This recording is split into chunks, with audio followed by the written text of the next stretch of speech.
നമസ്കാരം. 2026 ഓഗസ്റ്റ് 1 മുതൽ ഓഗസ്റ്റ് 31 വരെ, അതായത് കർക്കിടകം 16 മുതൽ ചിങ്ങം 15 വരെ ഇടവക്കൂറുകാർക്ക് എന്തൊക്കെ ഫലങ്ങളാണ് ഉണ്ടാവുന്നത് എന്നാണ് ഇവിടെ പറയുന്നത്.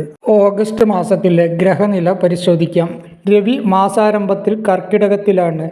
ഓഗസ്റ്റ് 17 സ്വന്തം ക്ഷേത്രമായ ചിങ്ങത്തിലേക്ക് മാറി വരികയാണ്. കുജൻ ഇടവത്തിലും ആഗസ്റ്റ് 2 മിഥുനത്തിലേക്കും മാറുകയാണ്. ബുധൻ മാസാരംഭത്തിൽ സ്വന്തം ക്ഷേത്രമായ മിഥുനത്തിലും 5 കർക്കിടകത്തിലേക്കും 22 ചിങ്ങത്തിലേക്ക് മാറി വരുന്നു.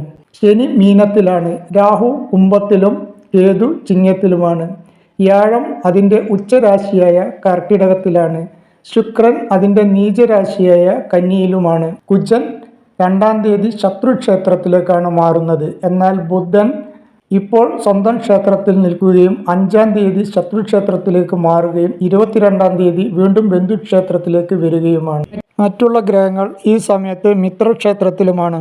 കാർത്തിക മുക്കാല്, രോഹിണി, മകേരം ആദ്യത്തെ 2 പാദം അടങ്ങിയ ഇടവക്കൂറുകാർക്ക് ചാരവശാലുള്ള ഫലം എന്താണെന്ന് നോക്കാം. ജോലിയെപ്പറ്റി പറയുകയാണെങ്കിൽ, ജോലി സംബന്ധമായി ഉത്തരവാദിത്വം കൂടുന്ന ഒരു സമയമാണ്. സ്ഥലം മാറ്റം ഉണ്ടാകുവാൻ സാധ്യതയുണ്ട്. ചിലപ്പോൾ പ്രമോഷൻ വഴിയായിരിക്കാം സ്ഥലം മാറ്റം ഉണ്ടാകുന്നത്. മേലധികാരികളുടെ പ്രീതിക്കുറവിനും അഭിപ്രായ വ്യത്യാസം ഉണ്ടാകുവാനും ഒക്കെ ഈ സമയത്ത് സാധ്യത കാണുന്നു. ജോലിയിൽ വളരെ അധികം ശ്രദ്ധിക്കേണ്ട ഒരു സമയമാണ്. സംയമനം പാലിച്ചുകൊണ്ട് മുന്നോട്ട് പോകേണ്ടതുണ്ട്.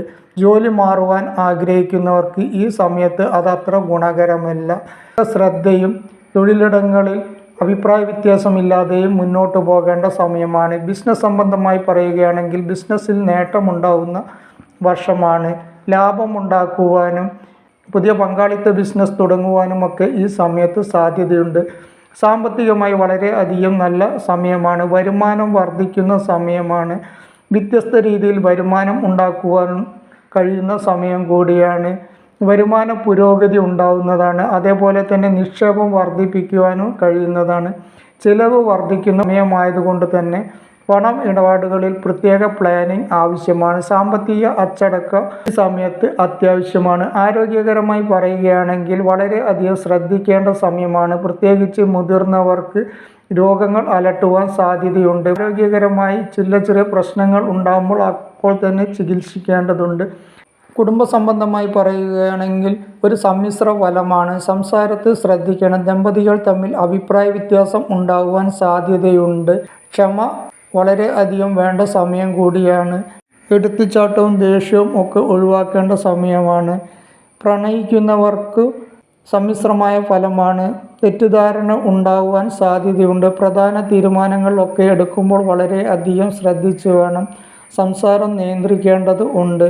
വിവാഹം ആഗ്രഹിക്കുന്നവർക്ക് അത് നടന്നു കിട്ടുന്നതാണ്. സുഹൃത്ത് ബന്ധത്തിൽ ചില അപാകതകൾ ഒക്കെ ഉണ്ടാകുവാൻ സാധ്യതയുണ്ട്. വിദ്യാർത്ഥികൾക്ക് നല്ല സമയമാണ്. ഉപരിപഠനം ആഗ്രഹിക്കുന്നവർക്ക് അത് നടന്നു കിട്ടുന്നതാണ്.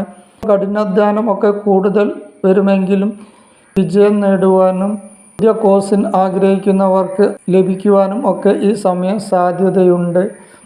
യാത്രകൾ വളരെയധികം ശ്രദ്ധിച്ച് വേണം. കലാകായിക രംഗത്തുള്ളവർക്ക് അംഗീകാരം ലഭിക്കുന്ന സമയമാണ്. രാഷ്ട്രീയ പ്രവർത്തകർക്കും പദവിയും അംഗീകാരവും ഒക്കെ ഈ സമയത്ത് ഉണ്ടാവുന്നതാണ്.